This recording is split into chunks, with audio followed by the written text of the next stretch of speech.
gente, bom dia! Olha só, sexta-feira, só tem mais hoje, amanhã, em fevereiro já, foi no papo, né? Temos uma história bem interessante aqui para compartilhar com você. Você já deve ter ouvido essa expressão barriga de aluguel, não é? Enfim, essa é uma questão que não é novidade para a gente, não é desse século, nem do século passado, mas é alguma coisa que já acontecia nos tempos bíblicos. Olha aqui a reflexão da Beth Kosick a respeito disso. Ela traz aqui o texto de Gênesis 16:1, que vem falando sobre Sarai, mulher de Abraão, que não lhe dava filhos, mas tinha uma serva egípcia chamada Agar. A Beth diz que, como mulher, ela admite que nessa história da Bíblia, a sua compaixão é completamente voltada para Agar. A realidade dela era de ser uma escrava, sem direito algum, além do alimento, que era necessário para se alimentar. Agar não tinha escolha. Ela precisava se submeter às orientações de Sara, que era idosa, e ela acabou se transformando aí na barriga de aluguel para dar a Abraão, que era o esposo da Sara, um bebê do sexo masculino, inclusive. A infertilidade de Sara deixava ela muito atormentada e ela se sentia provavelmente amaldiçoada.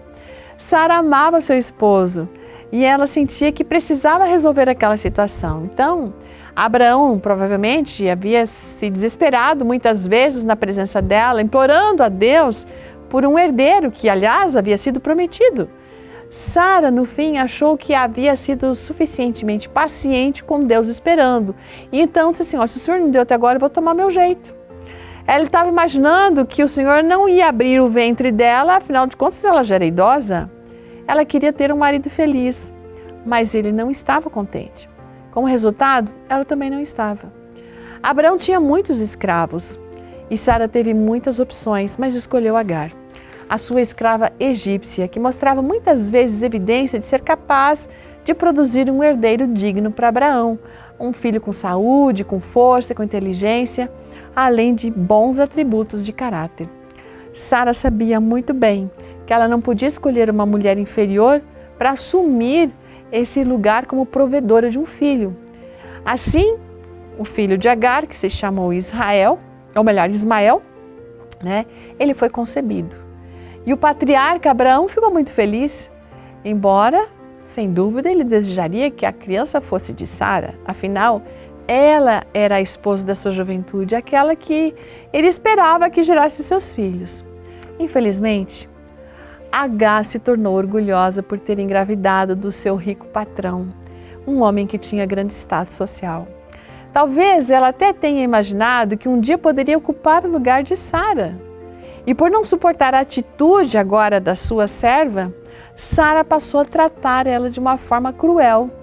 Tão cruel que Agar resolveu fugir. No entanto, Deus se revelou de uma forma graciosa para Agar e pediu que ela se humilhasse e voltasse para a casa da patroa para servir a Sara mais uma vez. Um dia, Agar teria muitos descendentes. Essa seria a promessa e foi a promessa de Deus. Sabe, gente, mesmo quando a gente sofre decepções, a gente pode continuar confiando em Deus e, como fez Agar, obedecer às suas ordens. A gente tem vontade de sumir, de fugir, de esquecer as pessoas e Deus inclusive. Mas não é assim que a gente vai resolver umas coisas.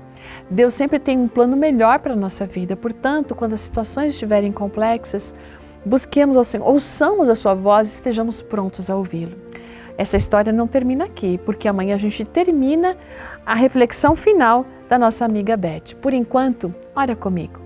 Deus eterno, ajude a não fugirmos das situações que são complexas, que são injustas, enfim, ou que realmente estamos vivendo porque merecemos e fizemos alguma coisa que não deveríamos ter feito, mas pedimos pela Tua misericórdia, Tua graça, que o Senhor nos ajude a ouvir a Sua voz e dar-nos habilidade para Te obedecer, porque os Teus planos sempre são melhores.